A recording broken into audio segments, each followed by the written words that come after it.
На 80 годишнината од основањето на Сојузот на синдикатите на Македонија се одржа 8-миот првомајски протестен марш на кој синдикалците повторно порачаа дека моменталната плата која ја добиваат најголем дел од работниците не е доволна да се преживее месецот. Под мотото "За плата се бориме, не молиме", тие традиционално го започнаа протестниот марш низ скопските улици. Од пред собранието порачаа дека тие ги бараат основните права за почитување на колективните договори и исплата на платите според закон.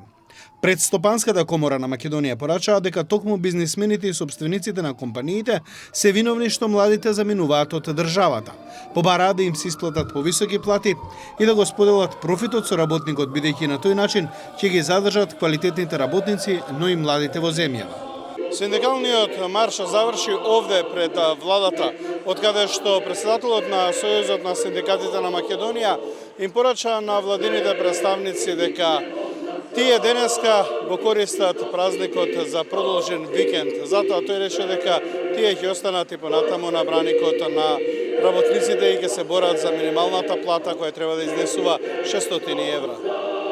Воедно, првиот синдикалец Слободан Трендафилов порача дека не смее да се крадат работничките права и да се укине колективниот договор за културата од страна на Уставниот суд. Денеска дојдовме да им кажеме дека додека ги подпишуваат колективните договори под притисок на синдикатите, а благодарение на протестите и штрајковите кои ги организиравме ние и вие заедно, денеска водат борба за укинување на еден колективен договор кој ќе значи за една категорија на работници минималец, а ќе значи за сите работници во следниот период исто така минималец. Во текот на вчерашниот ден беше истакнато дека тие планираат минималната плата да изнесува 500 евра до крајот на мандатот на оваа влада. Ние бараме минималната плата да се зголеми 2 години.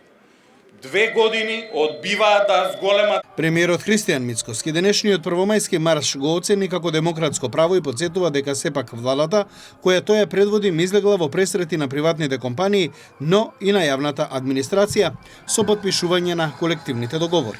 Се доведовме во состојба да сме држава со најниска каматна стапка, која што стопанството ја користи во заемите и во развивањето на своите бизниси, а при тоа и зголемувањето на бројот на работни места, што впрочем го потврдува и Државниот завод за статистика, кој што недвосмислено кажа дека во последните година дена бројот на вработени е зголемен за повеќе од 15.000, а бројот на невработени е намален за повеќе од 10.000.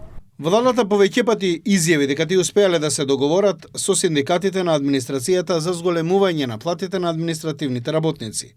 Но за платата на работниците треба да се договорат работодавачите и синдикатот, а тие како влада ќе го поддржат секој договор кој ќе се постигне помеѓу двата субјекти.